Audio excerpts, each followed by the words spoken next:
Hello aspirants, कैसे हैं आप लोग। I am Anurag. एस्पेरेंट्स, आज हम पढ़ने वाले हैं silent feature of the constitution का पार्ट सेकेंड। इसका एक सेशन मैं ले चुका हूं। एस्पेरेंट्स, जिन भी बच्चों ने उस सेशन को नहीं देखा, मेरा रिक्वेस्ट है आपसे, आप जाके उस सेशन को देखें। एस्पेरेंट्स, पार्ट वन में हम फंडामेंटल ड्यूटीज तक देख चुके थे, आज उससे आगे देखेंगे। तो चलिए शुरू करते हैं। Silent feature of the constitution bye Anurag Jha. Aspirant, ये मेरा टेलीग्राम चैनल है, आप इस पे सब्सक्राइब करें जिससे आपको हमारा अपडेट के बारे में पता चलता रहे। चलिए तो आगे देखते हैं।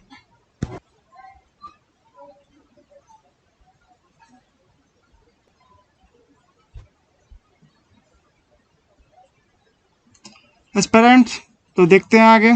आज हम देखेंगे सेकुलर स्टेट को। Secular state, Indian constitution of India stand for secular state, hence it does not uphold any particular religion as the official religion of the Indian state. The following provision of the constitution reveal the secular character of the Indian state. Aspirants, आप ध्यान देंगे, constitution of India stand करता है एक secular state को। हमारा, जैसा कि हम जानते हैं, हमारा कंट्री सेकुलर स्टेट है। Hence it does not uphold any particular religion as the official religion of the Indian state. बिल्कुल सही बात है। हमारा जो इंडियन स्टेट है उसका ना तो कोई पर्टिकुलर रिलीजन है, ना कोई ऑफिशियल रिलीजन है। ठीक है, आप ध्यान रखेंगे इस बात को। हमारा स्टेट इसलिए सेकुलर स्टेट। स्टेट का मतलब यहाँ आप कंट्री को समझें। The following provisions of the constitution reveal the secular character of the Indian state. चलिए इसे देखते हैं। इसे ए में दिया गया है। The term secular was added to the preamble of the Indian Constitution by the 42nd Amendment Act 1976.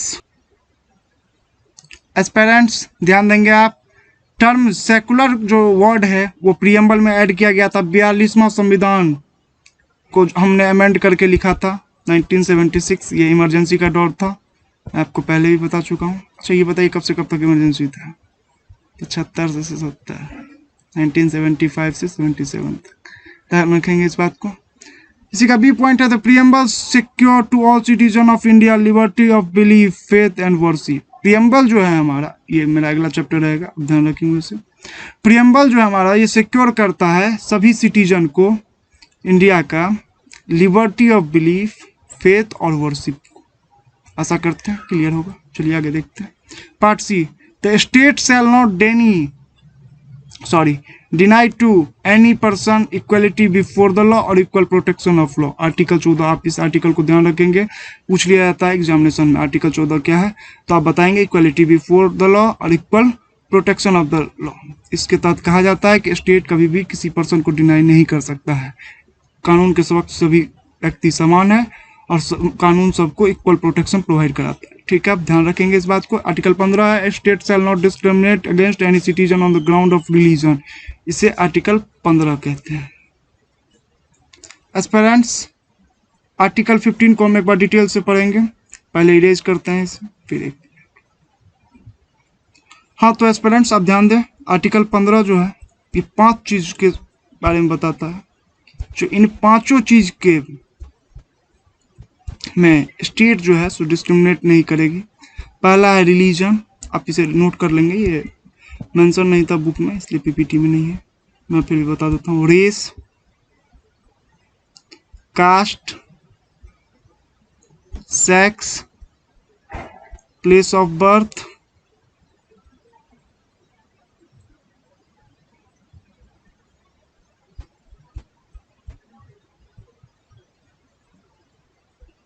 इन सब चीज में स्टेट जो है किसी के साथ डिस्क्रिमिनेट नहीं करेगा। यही आर्टिकल 15 है। ठीक है, आर्टिकल 16 देखते हैं। Equality opportunity for all citizen in matter of public employment. जैसा कि आप जानते हैं ये हमारा पब्लिक एम्प्लॉयमेंट से रिलेटेड आर्टिकल है। आर्टिकल 16 इक्वल अपॉर्चुनिटी प्रोवाइड करता है सभी सिटीजन्स को in matter of public employment. ये आर्टिकल 16 है, आप ध्यान रखेंगे इस बात को। All person are equally entitled to freedom of consequences and right to freely profess, practice, propagate and any religion. ये आर्टिकल 25 कहता है आप किसी भी धर्म को अपना सकते हैं, लिखा हुआ है, प्रैक्टिस और प्रोपगेट कर सकते हैं।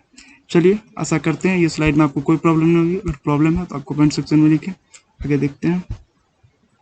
Every religious denomination or any of its sections shall have the right to manage its religious affair. Article 26. No person shall be compelled to pay any taxes for the promotion of a particular religion. किसी भी particular religion को promote करने के लिए हम किसी भी तरह का टैक्स प्रमोट नहीं देते हैं। आर्टिकल 27 हम जैसा कि नहीं देते हैं। No religious instruction shall be provided in any educational institution maintained by the state. Article 28। Aspirants आप बिल्कुल नहीं घबराएं, ये तमाम आर्टिकल्स को हम डिटेल में पढ़ेंगे फंडामेंटल राइट में, जो हमारा चैप्टर आएगा काफ़ी डिटेल में पढ़ेंगे। Believe in on your self और बिलीव मी, हम एक भी पॉइंट को नहीं छोड़ेंगे, वर्ड टू वर्ड हम कंप्लीट करेंगे एम लक्ष्मीकांत का। आप हमारे यूट्यूब चैनल स्टडी बाय अनुराग झा को सब्सक्राइब करें, जिससे आपको हमारी अपडेट मिलती रहेगी। चलिए इसी का जो पॉइंट है, any section of the citizen shall have the right to conserve it distinct language, script और कल्चर। आर्टिकल 29। कोई भी सेक्शन सिटीजन कंजर्व कर सकता है, राइट टू कंजर्व है अपने लैंग्वेज को, स्क्रिप्ट को और कल्चर को। आर्टिकल 29। इसी का के पॉइंट कहता है, all minorities shall have the right to establish the administer education institution of their choice. Article 30 ये कहता है, इसका मतलब हुआ माइनॉरिटीज कोई भी एस्टेब्लिश कर सकता है और एडमिनिस्टर कर सकता है एजुकेशन इंस्टीट्यूशन को इन देयर चॉइस के अकॉर्डिंग। आर्टिकल 30 है। इसी का आया, state shall endeavour to secure all of the citizen uniform civil code. आप इस आर्टिकल को ध्यान रखेंगे, आर्टिकल 44 होता है ये, ठीक है। ये देखते हैं, the western concept of secularism can not complete separation between the religion, the church and the state. Guys इसे अभी हम डिटेल में पढ़ेंगे, आप बस ध्यान से सुनिए इसे। The state, the politics, the negative concept of secularism is inapplicable in the Indian situation where the society is multi-religious. Okay, hence the Indian constitution embodies the positive concept of secularism, giving equal respect to all religion or protecting all religions equally. Moreover, the constitution have also abolished the old system of communal representation, that is reservation of seat in the legislature on the basis of religion. However, it provided for the temporary reservation of seats for the scheduled caste and scheduled tribe to ensure adequate representation to them. एस्पेरेंस पहले हम इसे erase करेंगे, फिर इसे काफ़ी detail में पढ़ेंगे, काफ़ी बेहतर चीज़ लिखा हुआ है ये, आप बस ध्यान रखें इस चीज़ को। 1 second guys, firstly erase it then I. Aspirant ध्यान देंगे, काफ़ी इंपॉर्टेंट चीज़ है ये। कहा जा रहा है जो वेस्टर्न कंसेप्ट जो है सेकुलरिज्म का, ये कंप्लीट सेपरेशन प्रोवाइड करता है। वेस्टर्न कंट्री में क्या है ना, कंप्लीट सेपरेशन रिलीजन का और एडमिनिस्ट्रेशन का, लेकिन हमारे यहाँ ऐसा नहीं होता। हमारे यहाँ अगर कोई हज की यात्रा पे जाता है तो पुलिस फोर्स तैनात रहती है सपोर्ट के लिए, कोई प्रॉब्लम नहीं हो जाए, कहीं दिक्कत नहीं हो जाए। कहीं महाशिवरात्रि लगती है, पुलिस फोर्स तैनात रहती है हमारे मंदिर के बाहर में, कोई प्रॉब्लम नहीं हो, तो हम लोग प्रमोट करते हैं। लेकिन वहाँ ऐसा नहीं है, वहाँ सेपरेट है रिलीजन और, यहाँ देखिए लिखा हुआ है चर्च और स्टेट पॉलिटिक्स। वो निगेटिव कॉन्सेप्ट है, पर हमारा पॉजिटिव कॉन्सेप्ट। माना कि हमारे स्टेट का कोई पर्टिकुलर रिलीजन नहीं है, कोई पर्टिकुलर धर्म नहीं है, लेकिन हम सभी धर्म को प्रमोट करते हैं, वहाँ ऐसा कुछ नहीं है। यहाँ पे पॉजिटिव कॉन्सेप्ट है, यहाँ लिखा हुआ है, आप देख सकते हैं। इक्वल रिस्पेक्ट हम देते हैं सभी रिलीजन को, प्रोटेक्ट करते हैं ऑल रिलीजियस इक्वली मोरओवर। और कॉन्स्टिट्यूशन जो हमारा है वो एबॉलिश करता है old system of communal representation. Old system हमने काफ़ी फर्स्ट चैप्टर जिन भी बच्चों ने देखा है उसे देखिए। सेपरेट इलेक्टोरेट और जॉइंट इलेक्टोरेट को हमने काफ़ी बेहतरीन तरीके से आपको बताया है। रिजर्वेशन लेकिन हम उसे चेंज करके फिर लेजिस्लेचर में, जानते हैं लोकसभा विधानसभा में हमने रिजर्वेशन प्रोवाइड कराई है। However, it's provided for the temporary reservation for scheduled caste, scheduled tribes। अब जानते हैं इन सब बातों को कि हमने इन तमाम जो भी है ओबीसी कैटेगरी है, एससी है और एसटी है, इन सब को हमने रिजर्वेशन प्रोवाइड कराया हुआ है। और ओल्ड जो हमारा कम्युनल सिस्टम था रिप्रेजेंटेशन का, उसे हमने ख़त्म कर दिया है, जैसा कि आपको बताया गया था ज्वाइंट और सेपरेट इलेक्टोरेट। अगर आपको ध्यान नहीं है तो आप फर्स्ट वीडियो को देखो, मैंने काफ़ी डिटेल में उसे पढ़ाया था। ऐसे बार बार रिपीट करने से टाइम भी ख़राब होता है। चलिए तो आगे चलते हैं। अगर फिर भी समझ में नहीं आए तो आप कमेंट सेक्शन में लिखिए, उसका भी समाधान निकाला जाएगा, फिर से बताया जाएगा, ठीक है। आगे देखते हैं। यूनिवर्सल एडल्ट फ्रेंचाइजी में कितना बार गला फाड़ के बोल चुका हूँ, फिर एक बार समझा देता हूँ। जो भी व्यक्ति 18 साल से ज्यादा का है उसे वोट डालने का अधिकार दिया जाए। ठीक है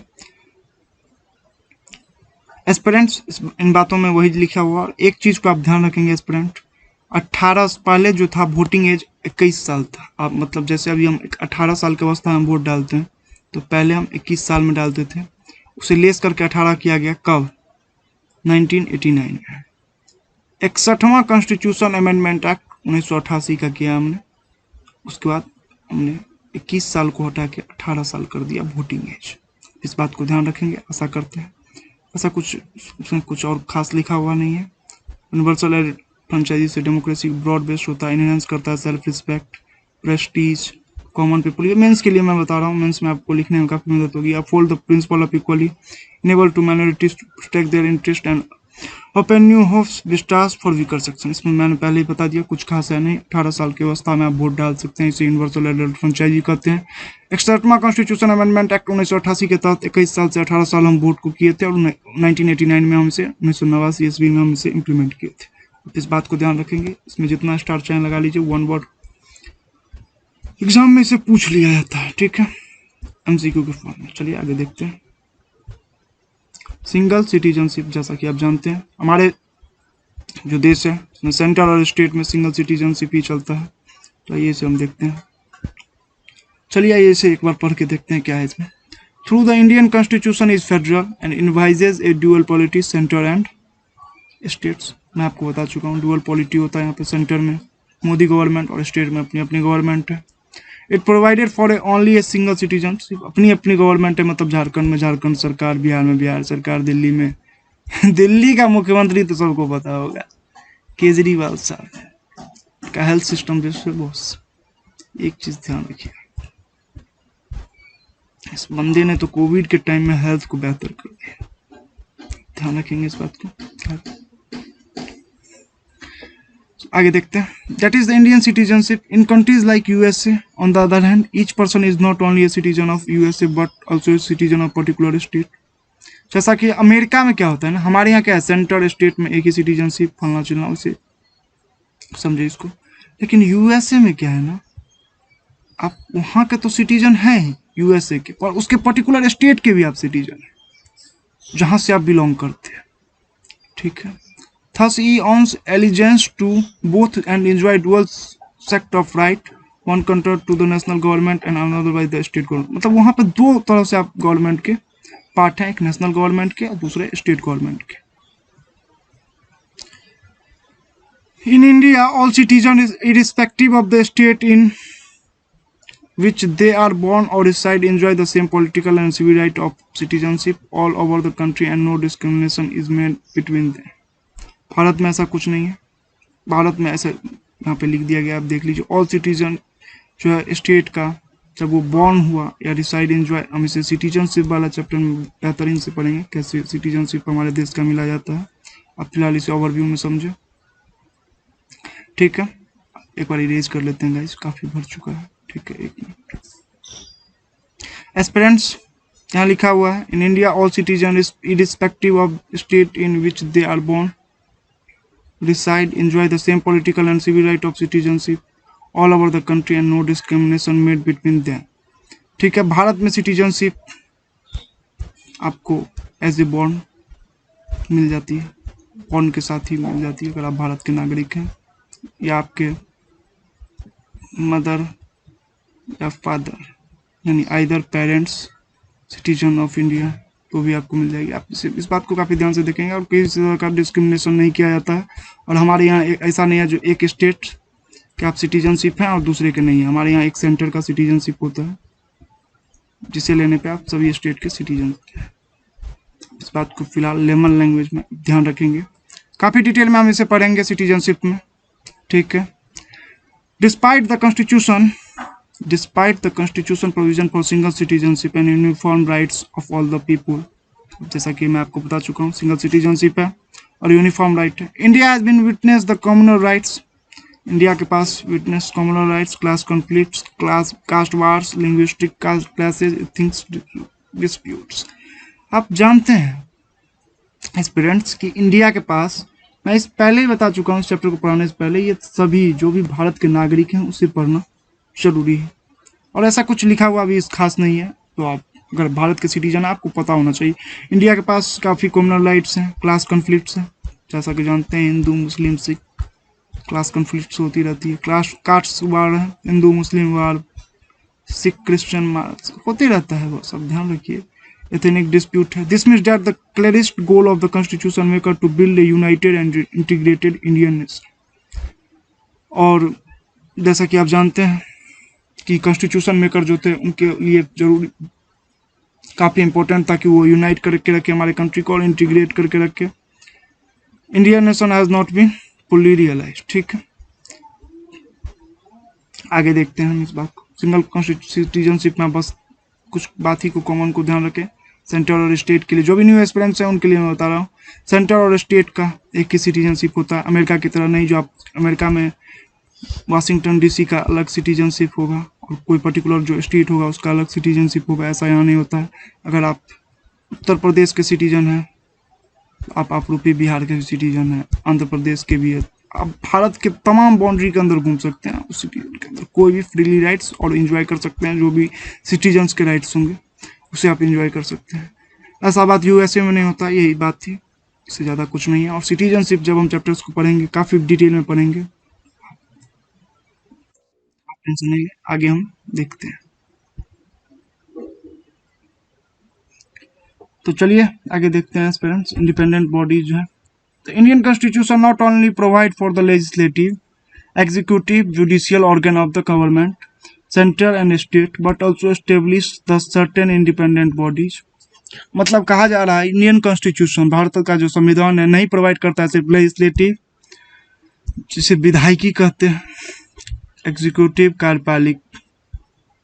कार्यपालिका इसे कहते हैं, जुडिशियल न्याय सॉरी फॉर डैट, इसका हिंदी मुझे प्रॉपर नहीं आता, न्यायपालिका इसे कहते हैं, सॉरी आ गया, न्यायपालिका organ of the government central and state, but also establish the certain independent bodies. आगे देखते हैं कौन कौन है। They are envisaged by the constitution as the bulwark of the democratic system of the government in India. These are, first है election commission, जानते हैं इनका काम होता है इंश्योर करना फ्री एंड फेयर इलेक्शन, जैसा कि हम सब जानते हैं, टू द पार्लियामेंट। और ये किन किन का इलेक्शन करवाती है इस बात को आप ध्यान रखिए, काफ़ी स्टूडेंट्स को ये, काफ़ी एस्पिरेंट्स को ये काफ़ी कंफ्यूजन रहती है, आप इस बात को ध्यान रखेंगे और काफ़ी एग्जामिनेशन में ये पूछ लिया जाता है। ये पार्लियामेंट का इलेक्शन कराती है, स्टेट लेजिस्लेचर विधायिका, ठीक है, जो अभी आपके यहाँ के एमएलए साहब होंगे उनका भी इलेक्शन यही कराएंगे। उसके बाद office of the president of India का इलेक्शन कराते हैं और वाइस प्रेसिडेंट ऑफ इंडिया का इलेक्शन कराते हैं, ध्यान रखेंगे इस बात को। किन किन का इलेक्शन कराते हैं मैं एक बार और रिपीट कर देता हूँ। इलेक्शन पार्लियामेंट का मतलब समझ लीजिए आप एमपी, देन ये इलेक्शन करवाते हैं एमएलए साहब का, एमपी एमएलए और प्रेसिडेंट रामनाथ कोविंद और वाइस प्रेसिडेंट वेंकैया नायडू, मतलब एमपी एमएलए और प्रेसिडेंट और वाइस प्रेसिडेंट का ये चुनाव कराते हैं। उसके बाद आते हैं जो इंडिपेंडेंट बॉडीज की अभी हम बात कर रहे हैं कौन कौन है, तो फर्स्ट इलेक्शन कमीशन था और इसका हमने आपको बता दिया काफी डिटेल में जो किन किन का इलेक्शन कराते हैं। Controller and auditor general of India, ये सेकंड इंडिपेंडेंट बॉडी है, ये ऑडिट करती है अकाउंट को ऑफ द सेंट्रल और स्टेट गवर्नमेंट के, काफी बार स्टेटमेंट में पूछ लिया जाता है, ये सिर्फ सेंट्रल गवर्नमेंट के अकाउंट को ऑडिट करती है, आप काट देंगे नहीं, ये स्टेट गवर्नमेंट के भी अकाउंट को एडिट करती है। He act as the guardian of public purse, ये गार्जियन है पब्लिक पर्स को और can and comments on the legality and propriety of government expenditure, और गवर्नमेंट के खर्चों को भी ये देखती है, आप ध्यान रखेंगे इस बात को। थर्ड है UPSC, union public service commission, जिनकी आप तैयारी कर रहे हैं यूपीएससी, ये कंडक्ट करती है एग्जामिनेशन को for recruitment of all India service. मैं आपको बता चुका हूँ कौन कौन है ऑल इंडिया सर्विस में, बताइए। मैं एक बार और बता देता हूँ पेरेंट्स, काफी बच्चों को ये प्रॉब्लम होती है, ऑल इंडिया सर्विस में कौन कौन आते हैं। First is IAS, IPS and third is IFS. IFS मतलब फॉरेस्ट सर्विस, ठीक है, फॉरेन सर्विस मत बोलिए वरना प्रॉब्लम हो जाएगी। एंड हायर सेंट्रल सर्विस का भी एग्जाम करवाती है, एडवाइस करती है ये प्रेसिडेंट को ऑन द डिसिप्लिनरी मैटर्स पे। 4 में है इंडिपेंडेंट बॉडीज में स्टेट पब्लिक सर्विस कमीशन भी आता है, ये हर एक स्टेट का होता है, in every state to conduct examination for recruitment to state service. To advise the governor, और ये गवर्नर को एडवाइज करती है ऑन डिसिप्लिनरी मैटर्स पे। The constitution ensure the independence of bodies of these bodies through various provision like security of tenure, fixed service condition, expenses being charged on the consolidated fund of India and so on। इन सब को independence को बनाए रखने के लिए संविधान ने कुछ प्रोविजन बनाए हुए हैं, जैसे कि इनके सिक्योरिटी का, टेन्योर का ध्यान रखती है, इनके फिक्स सर्विस का ध्यान रखती है, कंडीशन फिक्स सर्विस कंडीशन का, इनके एक्सपेंसेज का जो चार्ज किए जाते हैं कंसोलिडेटेड फंड ऑफ इंडिया से, जिनसे इनको पे कोई दबाव नहीं बना सकते। इनका टेन्योर मान लीजिए फिक्स्ड है, मान लीजिए एक एग्जांपल मान लीजिए 5 साल ये व्यक्ति चेयरमैन रहेगा यूपीएससी का। अब लगा लो जितनी पावर है लगाना, कहीं से फोन घुमा लीजिए, भैया मैं तो रहूंगा यहाँ पे चेयरमैन, मैं तेरा गलत काम नहीं करूंगा। इसलिए सिक्योरिटी किया जाता है इनके टेन्योर का, इनका सर्विस कंडीशन फिक्स होता है, एक्सपेंसेस इनको कंसोलिडेटेड फंड ऑफ इंडिया से दिया जाता है। ध्यान रखेंगे आप इस बात को। इंडिपेंडेंट बॉडी में हमने कितना पढ़ा, 4 पढ़ा था, election commission, CAG controller and auditor general of India, 3rd पढ़ा था यूपीएससी को, और 4th पढ़ा था एसपीएससी को। आप ध्यान रखेंगे फ्रेंड्स, काफी बार पूछ लिए थे। और एक क्वेश्चन और ध्यान रखेंगे, इलेक्शन कमीशन किन किन लोगों का इलेक्शन कराती है। काफी बच्चों को प्रॉब्लम होता है, राष्ट्रपति वगैरह तो वो लोग जानते भी नहीं है। बहुत बार तो अपने ही डिस्कशन में पता चला था, जो काफी बच्चे ये बता रहे हैं जो राष्ट्रपति का इलेक्शन सुप्रीम कोर्ट कराता है। ऐसा कुछ बात नहीं है, सुप्रीम कोर्ट नहीं, इलेक्शन कमीशन ही कराता है। ध्यान रखेंगे। चलिए आगे देखते हैं। इमरजेंसी प्रोविजन, आइए इसे पढ़ते हैं। The Indian constitution contain elaborate emergency provision to enable the president to meet any extraordinary situation efficiently. Indian constitution जो है कंटेन करता है एलेबरेटेड इमरजेंसी प्रोविजन को प्रोवाइड करता है। प्रेसिडेंट लगा सकते हैं कब, जब एक्स्ट्रा ऑर्डिनरी सिचुएशन बन जाए। प्रेसिडेंट ऑफ इंडिया जो है हमारे, वो इमरजेंसी घोषित कर सकते हैं कब, जब एक्स्ट्रा ऑर्डिनरी सिचुएशन पैदा हो जाए। The radiation behind the incorporation of this provision is to safeguard the sovereignty, unity, integrity and security of the country. जैसा कि हम सब जानते हैं इन तीनों चीज को। The democratic political system and the constitution. Aspirant, जैसा कि हम जानते हैं जो भारत के राष्ट्रपति हैं वो सेफ गार्ड करने के लिए, यानी प्रोटेक्ट करने के लिए, लेमन वर्ड आप इसे ऐसे समझे, सॉवरेनिटी को, यूनिटी को, इंटीग्रिटी को और सिक्योरिटी को हमारे देश का, वो इमरजेंसी लगा सकते हैं। आइए देखते हैं कितनी इमरजेंसी है। The constitution invoice 3 types of emergency. पहला है नेशनल इमरजेंसी, ये आर्टिकल 352 के तहत लगता है, जिसके तहत है वार और एक्सटर्नल एग्रेशन पे ये लगता है। अभी हो गया है ये आर्म रिबेलियन। ये काफी इंपॉर्टेंट टर्म है एस्पेरेंट्स, हम इसे इमरजेंसी के चैप्टर भी, एक चैप्टर का नाम है। अब बिल्कुल मत घबराएं, बिलीव रखें, काफी डिटेल में पढ़ेंगे ये वार और एक्सटर्नल एग्रेशन क्या होता है और आर्म रिबेलियन क्या होता है। फिलहाल आप इतना ध्यान रखें कि इसे वार और एक्सटर्नल एग्रेशन को हमारे संविधान से डिलीट कर दिया गया और आर्म रिबेलियन को रख दिया गया। ठीक है, आगे देखते हैं। स्टेट इमरजेंसी, प्रेसिडेंट रूल इसे कहते हैं, ये स्टेट के में लगाया जाता है। On the ground of failure of constitution machinery in the state, ये आर्टिकल 356 के तहत आता है। और failure to comply with the direction of the centre, article 365 के तहत, अगर सेंटर का बात स्टेट नहीं मानेगा तो 365 लगेगा। एंड उसके बाद आता है फाइनेंशियल इमरजेंसी, ये तीसरा इमरजेंसी हो गया। On the ground of state of the financial stability, और फाइनेंशियल स्टेबिलिटी खराब हो जाएगी तब इसे फाइनेंशियल इमरजेंसी लगेगा। इस बात को आप ध्यान रखें, एक भी बार हमारे कंट्री में इसे नहीं लगाया गया है अभी तक। और क्रेडिट ऑफ इंडिया, आर्टिकल 360, और लगे भी नहीं, काफी स्थिति गड़बड़ हो जाती है। हमने इतना बड़ा महामारी को झेल लिया, कोविड को, फिर भी नहीं लगाया गया है, और लगे भी नहीं। आशा करते हैं भगवान से काफी प्रॉब्लम हो जाएगी वरना। एक चीज को काफी इंपॉर्टेंट है, आप इसे ध्यान रखेंगे। इमरजेंसी के दौरान सेंट्रल गवर्नमेंट पावरफुल बन जाती है, सभी पावर उसके दौरान पास ही आ जाता है। The state go into the total control of the central, state का पावर भी सेंट्रल के पास चले जाता है, और तब ये फेडरल स्ट्रक्चर इनटू यूनिटरी में कन्वर्ट हो जाता है। जो हमारा फेडरलिज्म है, सेंटर और स्टेट का इक्वल पावर है, वो तब यूनिटरी में चेंज हो जाता है, मतलब सिर्फ सेंटर के पास ही पावर आ जाता है। आप इस बात को ध्यान रखेंगे। आगे देखते हैं। 3 टायर गवर्नमेंट जानते हैं, पंचायत, म्यूनसिपैलिटी, फिर भी इसे डिटेल में देखेंगे अभी। Originally the Indian constitution like any other federal constitution provided for a dual polity, contain provision with regard to the organization power of the central and state. Later 73 and 74 Constitutional Amendment Act 1992 have added 3 tier of the government local, which is not found any other constitution of the world. 73 Amendment Act 1992 gave the constitutional recognition of to the panchayat rural government, जिसे कहते हैं, by adding new part 9. 17 को आप erase करेंगे, and new scheme 11 to the constitution. Similarly 74 Constitutional Amendment Act of 1992 gave constitutional recognition to the municipality urban local government, इसे कहते हैं, by adding a new part 9A. आप इस 18 को ignore करेंगे aspirants, and new schedule 12 of the constitution. आइए से हम एक बार समझते हैं, फिर आगे देखेंगे. एस्पिरेंट्स, ओरिजिनली पंचायत और म्यूनिसिपैलिटी हमारे संविधान में नहीं था. 73 और 74 कॉन्स्टिट्यूशन अमेंडमेंट एक्ट 1992 1992 में करके हम इसे लाए थे, जैसा कि मैं यहाँ पे लिख चुका हूँ. ठीक है, आप ध्यान देंगे. लोकल गवर्नमेंट भी इसे कहते हैं. 73 के तरफ पंचायत आया था और 74 के तहत म्यूनसिपैलिटी आया था. अब पीएम के कोड के तहत आप इसे याद रखेंगे. 73 पंचायत, 74 म्यूनसिपैलिटी. काफी बच्चे को प्रॉब्लम होती है, आप ध्यान रखेंगे इस बात को. ये न्यू पार्ट 9 में आया था और यहाँ पे न्यू शेड्यूल 11 के तहत आया था. ये न्यू पार्ट इसका था म्यूनसिपैलिटी का 9A और न्यू शेड्यूल 12 था. आप इस 18 और इस 11 का गया, इसे आप 17 को आप इग्नोर करेंगे. वैसे आपको जो PDF दी जाएंगी हमारे टेलीग्राम चैनल स्टडी बाय अनुराग झा पे, तो आपको वहाँ पे सही मिलेगा. एक्चुअली PPT बनाने वक्त टेक्निकल टीम से प्रॉब्लम हो गई है, ध्यान रखेंगे इस बात को. आगे देखते हैं. कोऑपरेटिव सोसाइटी, और ये लास्ट है, इसके बाद हम क्रिटिसिज्म को देखेंगे.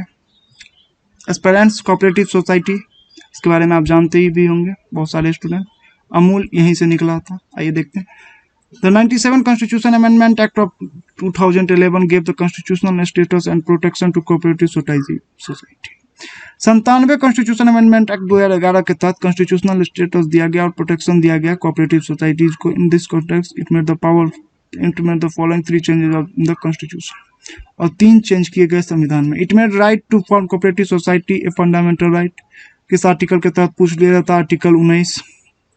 मतलब आप फॉर्म कर सकते हैं, मना सकते हैं, आप ऐसे समझे लेमन में, कोऑपरेटिव सोसाइटी को. ये हमारा फंडामेंटल राइट है आर्टिकल 19 के तहत.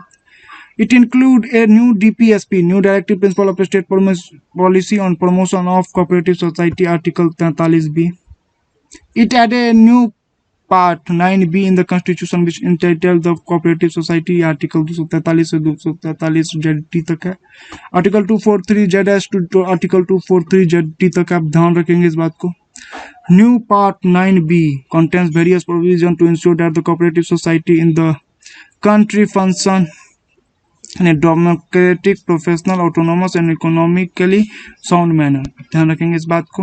न्यू पार्ट 9B कंटेन करता है वेरियस प्रोविजन जो इंश्योर कराता है कोऑपरेटिव सोसाइटी को हमारे कंट्री में, जो फंक्शन करती है डिफरेंट तरह से, जैसे कि डेमोक्रेटिक, प्रोफेशनल, ऑटोनोमस, इकोनॉमिक और साउंड मैनर्स को. ध्यान रखेंगे. It empowers the parliament in respect of multi state cooperative society and the state legislature in respect of other cooperative society to make appropriate law. ठीक है friends, अब हम criticism को देखेंगे. इसमें ऐसा कुछ लिखा हुआ नहीं था, बस इस आर्टिकल को ध्यान रखेंगे. न्यू एस्पिरेंट्स जो भी है कोऑपरेटिव सोसाइटी का, और बना सकते हैं 19 के तहत 43T, ये सब आप ध्यान रखेंगे कुछ कुछ पॉइंट को. ठीक है, क्रिटिसाइज करते हैं हम कॉन्स्टिट्यूशन को. काफी सारे लोगों ने क्रिटिसिज्म किया हमारे कॉन्स्टिट्यूशन को. आइए उसे देखते हैं. फर्स्ट में बोरोड कॉन्स्टिट्यूशन, इसे हम डिटेल में देखेंगे. एस्पिरेंट्स, आप इस बात को ध्यान रखेंगे, बोरोड कॉन्स्टिट्यूशन के बारे में मैंने पहले भी सेशन में बताया था. हमने कॉन्स्टिट्यूशन को कहीं से बोरो नहीं किया. हमने 60 कंट्री के ऑलमोस्ट कॉन्स्टिट्यूशन को पढ़ा है. ठीक है, उसके बाद अपने मुताबिक उसे इम्प्लीमेंट किया है.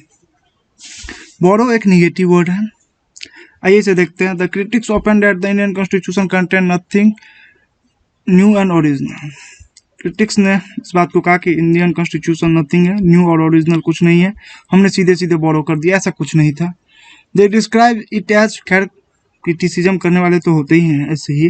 दे describe it as a borrowed constitution और ए बैग ऑफ बोरोइंग और ए हॉच पॉच कॉन्स्टिट्यूशन और a patchwork of several documents of the world constitution. ऐसा कुछ लिखा गया है, ऐसा कुछ है तो नहीं, फिर भी लिखा गया है. हम लोग लक्ष्मीकांत ने लिखा है तो इसे पढ़ दिया गया है. किसी की भावना को ठेस पहुंचाना हमारी बात नहीं है। However, this criticism is unfair and illogical. जैसा कि बात सही है, ये criticism unfair और illogical है। मैं पहले ही बता चुका हूँ। This is because the framer of the constitution made necessary modification in the future of borrow from other constitution. हमने पहले भी आपको बताया था, modify किया अपने मुताबिक, हमने इसे modify किया है इस फीचर के for the suitability to the Indian condition at the same time। ठीक है, आगे हम देखते हैं। कार्बन कॉपी ऑफ द 1935, ये 1935 वही है, GOI government of India act 1935। मैं पढ़ाते समय ही बोला था, ये एक्ट आपका पीछा नहीं छोड़ेगी और नहीं छोड़ेगी मॉडर्न इंडियन हिस्ट्री तक। आपसे एक ही रिक्वेस्ट है, आप चैप्टर 1 में मैं इसे डिटेल से पढ़ाया हूँ, आप जाके उस सेशन को अटेंड करें।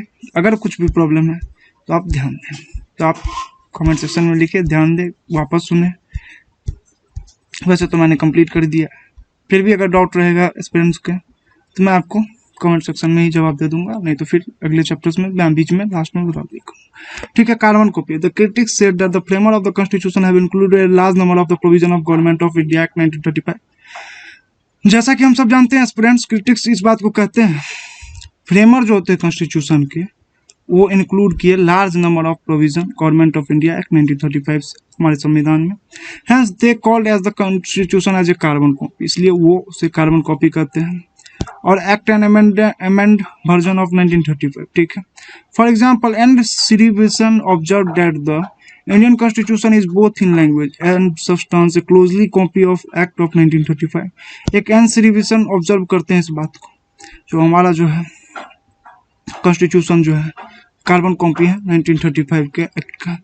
सिमिलरली सर इवर जेनिंग, एक ब्रिटिश कॉन्स्टिट्यूशनलिस्ट हैं, ये said that the constitution derived directly from the government of India act 1935। ऐसा कौन बोला था? तो सर इवर जेनिंग। जैसा कि मैं पहले भी आपको बता चुका हूँ, ये सब लोग का नाम आपको ध्यान रखना है, पूछ लिया जाता है एग्जामिनेशन में, वन डे एग्जामिनेशन में। From which in and manufacture provision and copy almost actually.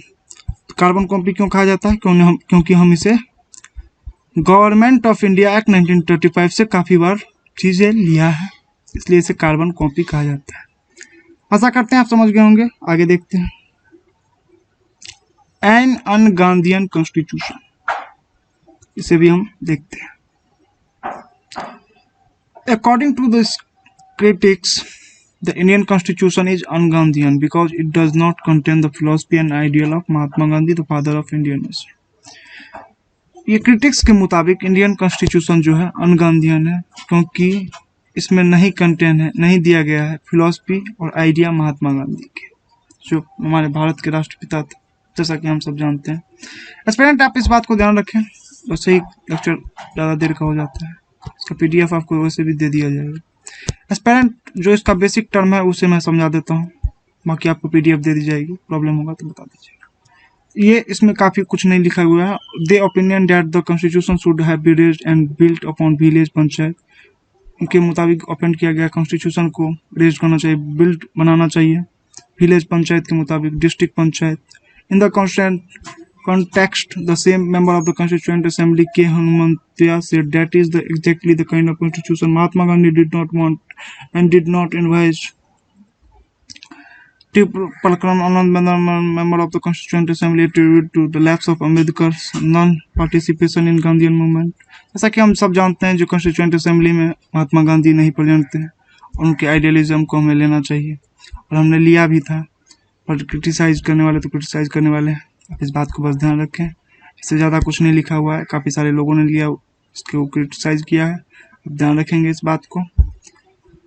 ठीक है, खैर इसका PDF आपको दे दिया जाएगा। सेशन ज़्यादा देर का हो जाता है, काफ़ी लोग प्रॉब्लम क्रिएट करते हैं, इसलिए इसे स्किप किया जा रहा है। खैर स्किप तो नहीं किया जा रहा है, मैं इसे बता चुका हूँ आपको, काफ़ी सारे लोगों ने किया था, जैसे कि आप यहाँ पे नाम देख सकते हैं। 1 सेकेंड गाइस, के हनुमंता सा है, ये सब काफ़ी सारे लोगों ने क्रिटिसाइज किए हैं। आगे हम देखते हैं। Paradise of the lawyers. According to the critics, the Indian Constitution is too legislative and very complicated. Indian Constitution जो है लीगली है, समझे आप, लीगली नहीं पढ़िएगा इसको, लीगली है। इसमें लीगली, जैसा कि हम सब जानते हैं, इसमें लॉयर काफ़ी थे, हम फर्स्ट सेशन में आपको बता चुके हैं। तो इसलिए ये लीगलिस्टिक माना जाता है। कॉन्स्टिट्यूशन के जो क्रिटिक्स होते हैं इसे क्रिटिसाइज करते हैं कि ये लीगली है और वेरी कॉम्प्लिकेटेड है। They offend that the legal language and the federalism adopt in the constitution makes it a complex document, और इसे कॉम्प्लेक्स डॉक्यूमेंट इन्होंने बना दिया एक लीगल लैंग्वेज के तहत और फ्रेजिकल अडॉप्ट करके। ठीक है। The same word you are joining, it is a lawyer paradise in the context. H.K. Maheshwari, a member of the Constituent Assembly, observed the draft trend to make people more litigious, more देखिए aspirants more inclined to go to low court, less truthful and less likely to follow the method of truth and non-violence. जैसा कि हम सब जानते हैं काफी सारे लोग हैं जिन्होंने क्रिटिसाइज में किया, आप इनका नाम बस याद रखें, ईवर जेनिंग्स साहब का। इन्होंने कहा कि जो ये सब लॉयर थे इन्होंने इसे काफी पैराडाइज कर दिया। चलिए आगे देखते हैं। एस्पिरेंट्स एक बात और यहाँ ध्यान रखेंगे, ये जो क्रिटिसिज्म है ये इसमें काफी चीज आपसे पूछी नहीं जाती है, बस इतना याद रखें जो ये ऐसे था जैसे पैराडाइज ऑफ द लॉयर 6 में था, इसका मतलब मैं आपको बता चुका हूँ। इसे टू लीगलिस्टिक कहा गया था क्योंकि काफी सारे लोग लॉयर थे हमारे कॉन्स्टिट्यूएंट असेंबली में। इसे फर्स्ट चैप्टर में मैं काफी डिटेल में समझाया था, उसके बाद आगे बढ़े। जिन भी बच्चों ने अटेंड नहीं किया एक रिक्वेस्ट है आप अटेंड करें फिर आगे बढ़ें, काफी समझ में आएगा इन सब चीज। ये काफी आपस में मिलती जुलती चीजें, इंटीग्रेटेड है सभी चैप्टर्स और काफी इंपॉर्टेंट चैप्टर है। अगर हम भारत के नागरिक हैं तो हमें जरूरी ये सेशन को अटेंड करना चाहिए, इसलिए नहीं जो ये सिर्फ हमारे एग्जाम में आते हैं। आप ध्यान देंगे। चलिए आगे देखते हैं। कल आपको PDF दे दी जाएगी, ये पढ़िएगा। फिर भी अगर कोई प्रॉब्लम हो आप कमेंट सेक्शन में लिखिए, आपके प्रॉब्लम को 24 आवर के अंदर सॉल्व किया जाएगा। चलिए आगे देखते हैं। ये कॉन्स्टिट्यूशन ऑफ इंडिया बताया जाता है, सब्जेक्ट और आर्टिकल कहाँ से है। मैं इसे पढ़ देता हूँ, आपको इसे बार बार पढ़ना है PDF में, ये काफी बार पूछ लिए जाते हैं 1 मोड एग्जाम में MCQ के फॉर्म में, आप इसे ध्यान रखेंगे। मैं इसे अभी पढ़ देता हूँ, इसे आप 3-4 बार सुनना है और 4-5 बार PDF देखना है। ठीक है, एग्जाम से पहले काफी बार रिवाइज करना, काफी फायदा होगा। चलिए पार्ट 1 में है यूनियन एंड इट्स टेरिटरी, काफी आराम से बोल रहा हूँ, आर्टिकल 1 से 4 तक आता है। सेकंड में है पार्ट सेकंड में सिटीजनशिप 5 से 11 article 5 to 11। Part third fundamental rights 12 से 35। Part 4 DPSP directive principle of state policy 36 से 51 36 to 51। Part 4A fundamental duties 51A। Part 5 the union government 52 to 52 to 151। इसमें 2 चैप्टर है एग्जीक्यूटिव 52 to 78। सेकंड में है parliament 79 to 122 122। Chapter third में है legislative power of president 1 2 3। Sorry guys, मैंने 2 बताया था, 4 है, मैं देख नहीं पाया था, सॉरी 4 नहीं 5। ठीक है, थर्ड में है लेजिस्लेटिव पावर ऑफ प्रेसिडेंट जो 1 2 3 के तहत आता है। Chapter 4 the union judiciary 124 to 147। Chapter 5 controller and auditor general of India 148 to 151। Chapter 6 में स्टेट गवर्नमेंट 152 to 237। इसमें जनरल है एक चैप्टर जो 152 के तहत आता है, एग्जीक्यूटिव है 153 to 167 तक आता है। इसमें और चैप्टर्स हैं, देखता हूँ टोटल 6 है शायद, इसमें 6 है शायद का। The state legislature article 168 to 212। Legislative power of governor 213। The high court 214 to 232। Sovereign court जिसे हम सेशन कोर्ट भी कहते हैं 232 233 से 237 233 से 237। ठीक है। The state in part B of the first schedule delete 238 delete हो चुका है, आप इस बात को ध्यान रखेंगे। डिलीट वाले पूछ भी लिए जाते हैं, बाकी सब भी पूछेंगे, लेकिन इसे आप बार बार मतलब काफी बार रिवाइज ही करना, इसे ध्यान में रखें, डिलीट वाले पूछ लिए जाते हैं। उसके बाद पार्ट 8 यूनियन टेरिटरी 239 से 242। पार्ट 9 पंचायत 243 से 243 भी डील करते हुए आ रहे हैं। पार्ट 9 है म्यूनसिपैलिटीज 23P से 243 ZG। पार्ट 9 भी तो कोऑपरेटिव सोसाइटी। और एस्पिरेंट्स ऐसा नहीं समझे ये सिर्फ SSC वाले है, state public service commission BPSC UPP Uttar Pradesh public service commission वाले भी इससे पूछ लिए जाते हैं आर्टिकल्स के रूप में। चलिए मैं इसे इसके लास्ट में MCQ करेंगे, आपको बताएंगे। कोऑपरेटिव सोसाइटी 243 ZS से 243 ZT। The schedule and tribal area 244 से 244A। Relation between the union and state 245 से 263। इसमें 2 चैप्टर हैं। आगे भी होंगे तो देखेंगे। लेजिस्लेटिव रिलेशन है 245 से 255, एडमिनिस्ट्रेटिव रिलेशन 256 से 263, याद रखें, काफी बार एग्जाम में पूछ लिए जाते हैं। यूनियन और स्टेट का रिलेशन वैसे ही काफी बार न्यूज में रहता है, आप ध्यान रखेंगे इन दोनों चैप्टर्स को। आगे भी देखते हैं। Part 12 financial property contract and suit 264 से 300 है। इसी में चैप्टर 1 है फाइनेंस से रिलेटेड है 264 से 291। चैप्टर 2 बोरोइंग, बोरोइंग का मतलब होता है उधार लेना, ठीक है, ध्यान रखिएगा, 292 से 293। Chapter 3 property contracts rights liberty, guys आपको रटना नहीं है और बार बार इस चीज को पढ़ें, आपको याद हो जाएगा। ऑब्लिगेशन सूट्स 294 से 300। चैप्टर 4 में इसी का chapter 3 chapter 4 right to property 300 A. Part 13 trade commerce and intercourse with territory of India 301 से 307। Part 14 service under the union and state 308 से 323। चैप्टर 1 सर्विस 308 से 314। आगे देखते हैं। चैप्टर 2 पब्लिक सर्विस कमीशन 315 से 323, याद रखेंगे, काफी इंपॉर्टेंट आर्टिकल्स होता है ये। पार्ट 14 ट्रिब्यूनल आता है 323 ए से 323 बी। इलेक्शन पार्ट 15 324 से 329 से। Special provision related to certain class से ये आता है पार्ट 16 में 330 से 342 ए में। पार्ट 17 में ऑफिशियल लैंग्वेज है, इस बात को ध्यान रखेंगे आप, कहाँ से कहाँ तक 343 से 351 है। Chapter A 1 language of union 343 से 344। चैप्टर 2 रीजनल लैंग्वेज 345 से 347। Chapter 3 language of the supreme court और high court and so on 348 से 349। चैप्टर 4 डीपीएसपी होता है 350 से 351। पार्ट 18 पार्ट में इमरजेंसी प्रोविजन है 352 से 360। मिसलेनियस 19 में 361 से 367। अमेंडमेंट ऑफ द कॉन्स्टिट्यूशन ये पार्ट 20 में आता है 368 के तहत आता है, आप याद रखेंगे इस चीज को। Amendment of the constitution 368 article के तहत हम करते हैं, इस बात को आप ध्यान रखेंगे। अमेंडमेंट ऑफ द कॉन्स्टिट्यूशन हम आर्टिकल 368 के तहत करते हैं, आप इस बात को ध्यान रखेंगे, काफी इंपॉर्टेंट है ये, बार बार एग्जामिनेशन में पूछ लिया जाता है। Temporary and transition and special position 369 से 392 में करते हैं, रखा हुआ है। पार्ट 21 पार्ट 22 में short title commitment authoritative text in Hindi and repeats 393 से 395 तक रखा गया। चलिए आगे देखते हैं। एस्पिरेंट्स ये शेड्यूल है, काफी बार वनडे एग्जाम में पूछ लिया जाता है। फर्स्ट शेड्यूल में आता है name of the state and their territorial jurisdiction, article 1 से 4 तक हम अभी डील करते हैं। इसी का पार्ट 2 में आता है name of the union territory and their extent.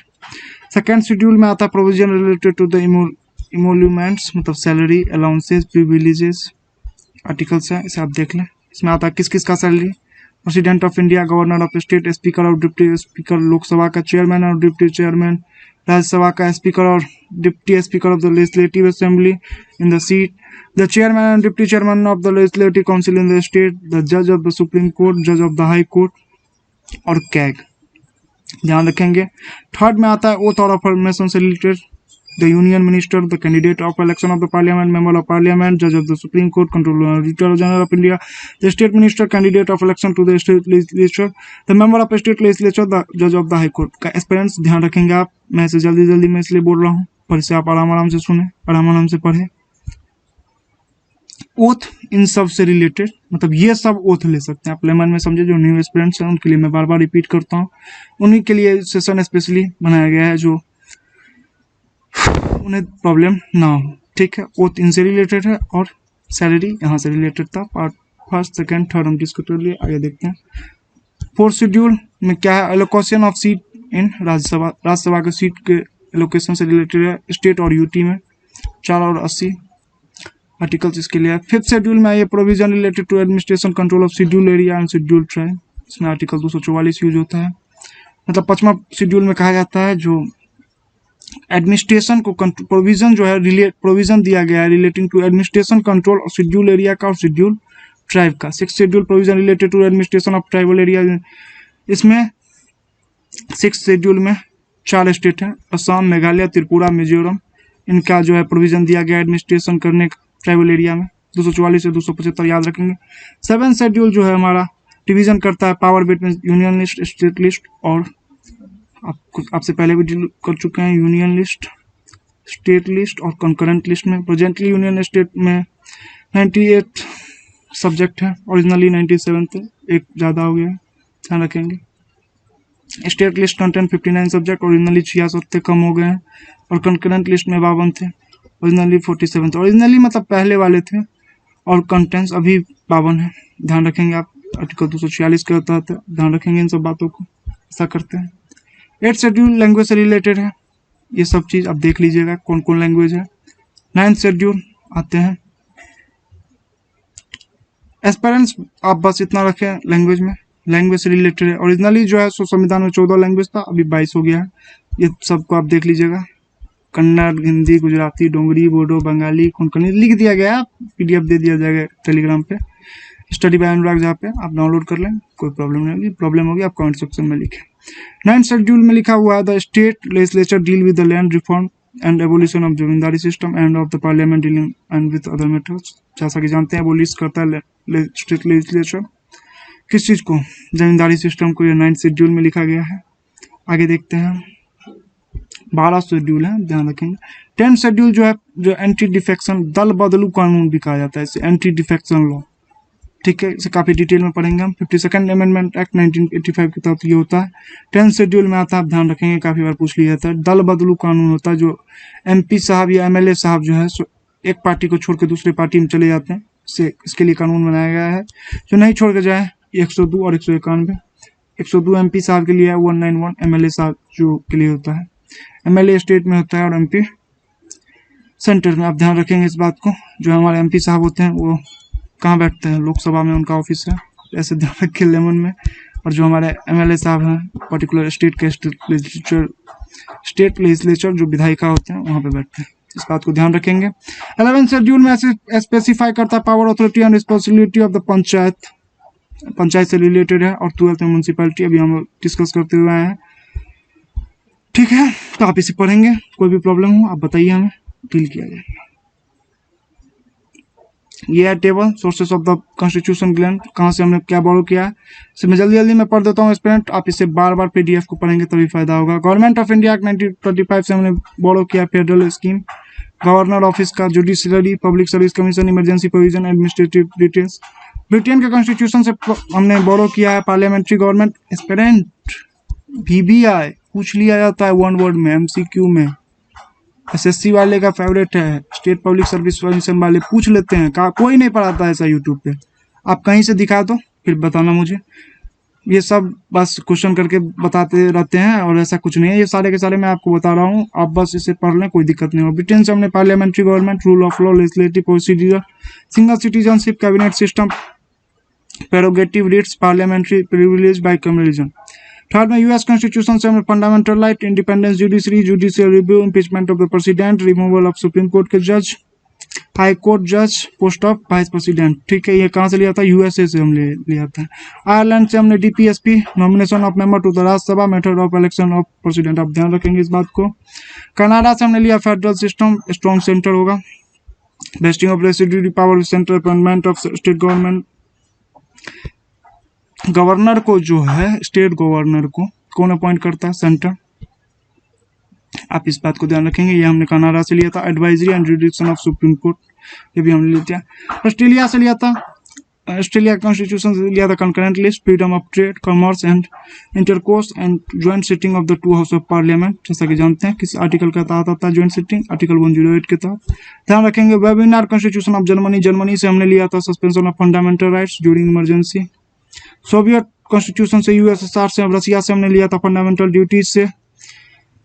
The idea of justice, social, economic and political in the preamble, ये भी हमने कहाँ से लिया था, USSR से, जो अभी रसिया है। फ्रेंच कॉन्स्टिट्यूशन से हमने लिया था Republic and the ideals of liberty, equality and fertility, ये कहाँ से आया था, फ्रेंच रिवोल्यूशन से, तो फ्रेंच से लिए थे, वो ध्यान रखना है प्रीएम्बल में।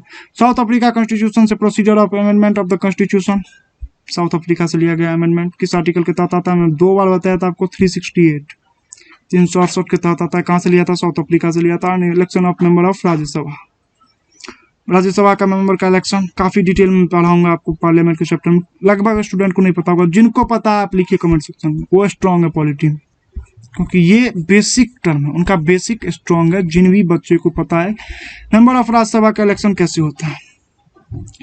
11 है जापानीज कॉन्स्टिट्यूशन से प्रोसीजर एस्टेब्लिश बाय लॉ को हमने लिया था। आगे देखते हैं, चलिए फिनिश हो चुका है यहाँ पे। यहाँ पे कुछ एमसीक्यू है जिससे हम करेंगे। Which of the following is not a feature of the Indian constitution? A written constitution, federalism, sovereignty of parliament, judicial review. Aspirant आप वीडियो को पॉज करें फिर जवाब दें इस बात का। इसका आंसर सॉवरेनिटी होगा। अब वीडियो को पॉज करके जवाब दें, आशा करते हैं तभी फायदा होगा आपको। नहीं होगा कोई दिक्कत नहीं है, दोबारा सीखेंगे। जिनका 5 आउट ऑफ 5 हो जाए वो भी अपना कमेंट सेक्शन में लिख दें। बाकी जितना सही होता है आप लिखिए, कोई दिक्कत नहीं है। Idea of concurrent list of Indian constitution borrowed from? इसका ऑप्शन नहीं दिया जाएगा, अभी जस्ट पढ़ाते हुए हैं। इसका आंसर होगा Australia. The federal system of India was inspired by the constitution of the following. Answer दीजिए एस्पिरेंट्स वीडियो को पॉज करके। फेडरलिज्म अभी मैंने बताया आपको कनाडा से लिया है। गाइज ये यूपी पीसीएस का क्वेश्चन है, ध्यान रखेंगे आप इसको। Right to equality find a place in the Indian constitution 13, 14, 15, 16। कहाँ 14 से 18 भी हमने डील किया है। Idea of DPSP is taken from, और इसका आंसर होगा डीपीएसपी को हमने लिया है कहाँ से? आयरलैंड से। एस्पिरेंट्स आशा करते हैं आपको आज का चैप्टर सभी खत्म हो गया होगा, समझ आ गया होगा, और आज ये चैप्टर फिनिश कर दिया हमने। कल हम इसका अगला चैप्टर जो प्रियम्बल है उसे पढ़ेंगे। चलिए 2 मिनट का समय लेते हैं। ये सत्यमेव जयते हैं, इसे हम लिए हैं मुंडको उपनिषद से, महात्मा गांधी साहब हैं। एस्पिरेंट्स बीट करना कोविड-19 को, वाश करना है, फ्रिक्वेंटली यूज मारना है, मास्क को अवॉइड करना है पब्लिक प्लेस में जाने से, लेना है विटामिन सी को, मेंटेन करना है सोशल डिस्टेंस। एस्पिरेंट्स इस बात को भी ध्यान रखें, मैंने कोविड टीका लगा लिया है, आप भी लगवा लें। देश में बहुत बड़ा महामारी को हमें जड़ से खत्म कर देना है। ठीक है एस्पिरेंट्स, ध्यान रखें आप अपने और अपने फैमिली का। मस्त रहे, व्यस्त रहे। जय हिंद।